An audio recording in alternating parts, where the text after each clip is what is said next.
Now welcome to another edition of News from Naboo with Thor's Lightning Takes. And let's get right to the news. Okay, we've got quite a number of little tidbits that are very interesting to cover today. We're going to start out with the Acolyte. I know it's your favorite topic. Goodness, yeah. All right, we have the Khmer actor, Manny, Power of Manny, Yeah. He kind of addressed the reception of the Acolyte. He said, it's a cycle. With everything that's come out since the original trilogy, there's always a very passionate group that doesn't like change, that wants the same feeling they experienced when they were kids, only now they've grown up and their taste has matured and they're more critical about art or the world, and then they're just more precious about the things that they experienced when they were younger. I kind of understand the beginning. It's a nice sentiment, but I think he's wrong. I understand the beginning where he says, okay, it is a cycle. But it's not a cycle. It is in a little bit. Like, the fact that things come out and then they re-release them. There's always this weird belief, like, oh, you just don't like it because it's different from what you liked as a kid. The problem is you made a show where you're kind of saying the bad guys are the good guys.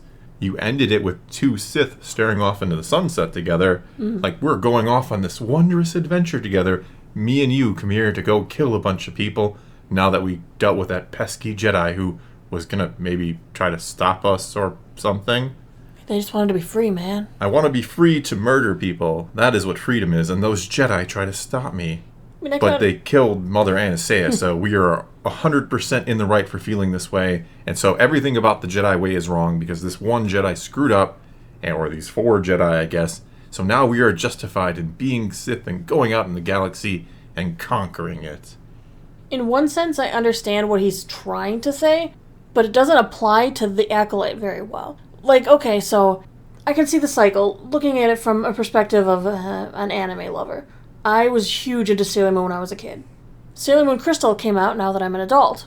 Like, 20, 30 years later, I'm not as fond of... I don't like Sailor Moon Crystal. I think it's not what I remember. It doesn't have the same feelings as I remember. You could say, yeah, my taste has matured. I'm more critical about it because it isn't what I remember. But they didn't essentially change the entire plot of my stuff. Did they change the meaning behind it? Does it have like a totally different theme behind it, if you will? No, but it's a retelling of the same story. Okay, so I could understand that. Like, in that respect, it makes more sense. If modern day Lucasfilm had just put out a show that was a retelling of the original trilogy, and it kind of just was just totally different, and they took it in a unique direction, quote unquote unique. Yeah, then you could come out and say, well, I get why you didn't like it. We took this thing that was very sacred to you, this particular story that is beloved by you, has childhood memories, and we retold it. Okay, what you said makes sense. But that's not what people are mad about. This has nothing to do with the original trilogy, or even the prequels, really. Right, you could look at those as cycles. People who liked the original trilogy, they say a lot of them went into the prequels unhappy, because it didn't feel at all like they remembered. Then the kids who grew up with the prequels, they liked it. I've heard a lot of good things about people who grew up and that was their Star Wars era. So it is cycles for some reason. Yes, it does work out that way, but the Acolyte isn't following the rules.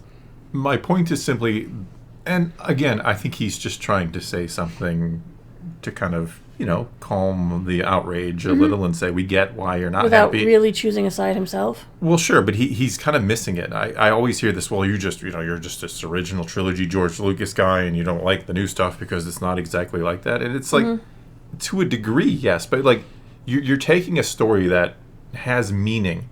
You're taking something that really George Lucas tried to create something that had meaning, that would stand the test of time, that I could watch the original trilogy today and get the same message I got 40 years ago, right? Right. You're taking that and changing what the message of Star Wars is supposed to be. You're not exactly just, this is a new telling for a new generation that keeps what the original was trying to say.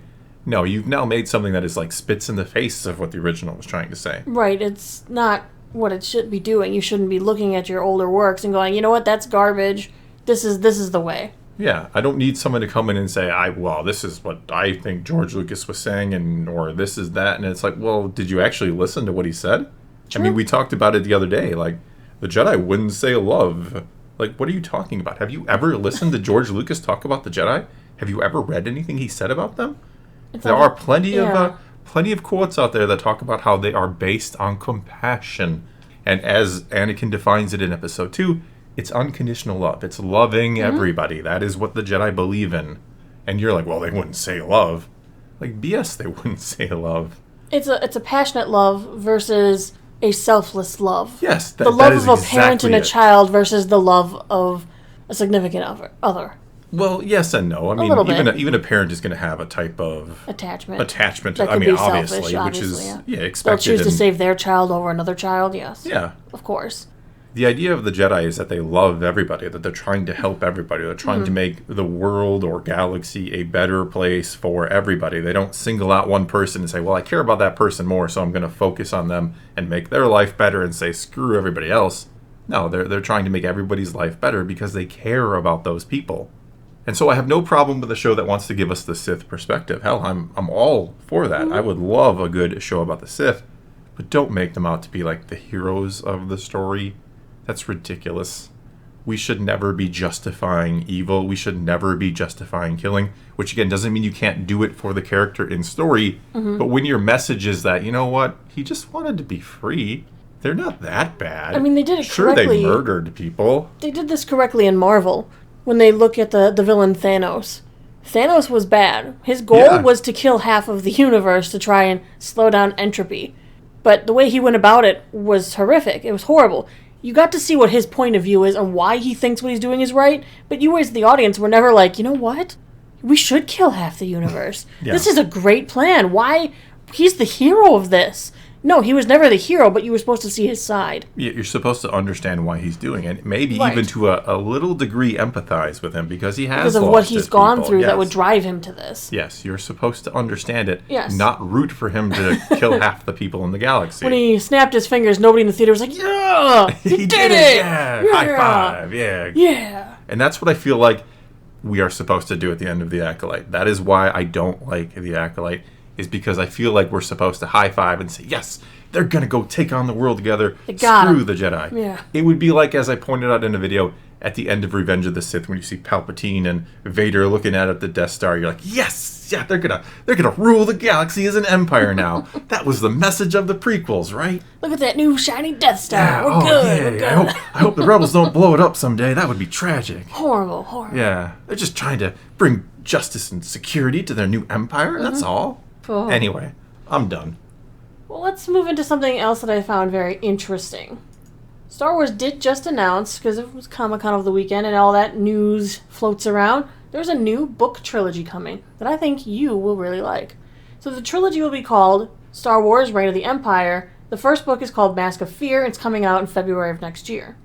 This is going to be drawing inspiration from things like Andor. Okay.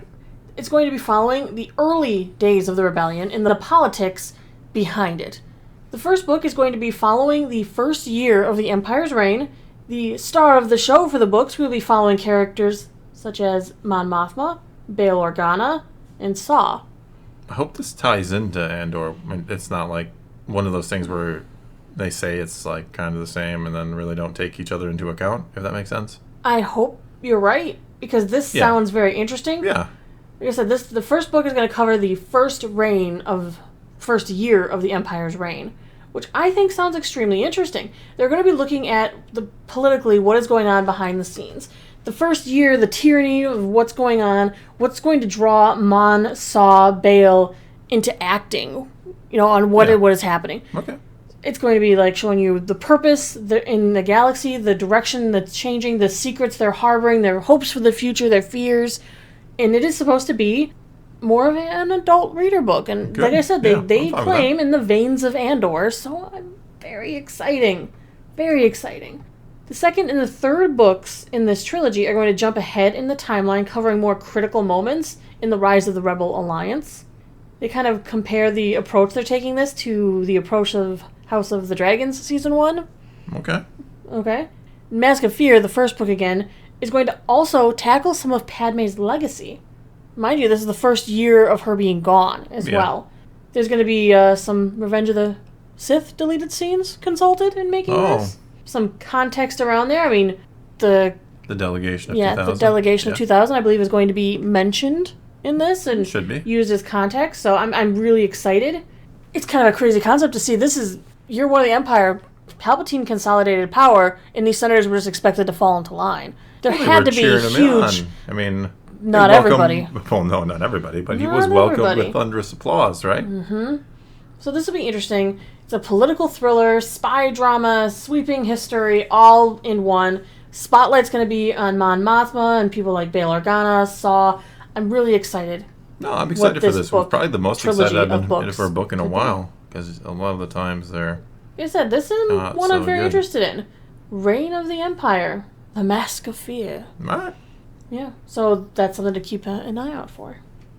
In other news, and I'll leave this as the last little thing I touch on today, an update on Gina Carano's lawsuit. Okay. She did file against Disney for a wrongful termination, and that is going to be moving forward because a judge has rejected Disney's motion to dismiss it. New York Post said it best as fired Mandalorian actress Gina Carano moved to tears after victory against Disney in her Elon Musk-funded lawsuit. Strap in, it's going to be a long road. I wonder if there's more to it than we... I mean, obviously there's more to it than we know, but... There's a behind-the-scenes struggle. Well, I'm wondering if she was... Because, I mean, the argument has always been made that they didn't fire her, they just didn't kind of renew her contract. Like, she's a character in a show. Like, in theory, she could have been killed off in episode... Or an episode of The Mandalorian. Yeah. So I'm wondering if there was ink on a contract somewhere that said she was doing her own show, that she was in Rebels or Rangers of the New I Republic. mean, they're calling it a wrongful termination suit, which means she's claiming to have been fired, and Disney was Yeah. not able to dismiss that. Yeah, I'm wondering if there's some kind of... She was already signed up for a lot more, and that's I think so. what is going on here. Because otherwise, I I don't... think she was going to be the star of Rangers of the New Yeah, Republic. I think that was Or, obvious. her Yeah. and Carson and maybe some others that they brought in, of Yeah. course, to be the Rangers. Yeah, I mean, with the whole badge and everything. She was I a think it marshal or whatever yeah, at she the was, end. Yeah, exactly. I think it was quite clear that was the direction. So if she has signed a contract and they're like terminating her, that's probably what this is. I'm not a lawyer. We'll I'm see. anything but Details will come out, and Yeah. we'll be there for them. we will. But for now, that's all we got for you this time. So now it is your turn. Take to the comments below. Tell us what you think of any and all of today's news or anything I or she had to say. And let's talk some Star Wars. And so until next time, thanks for watching.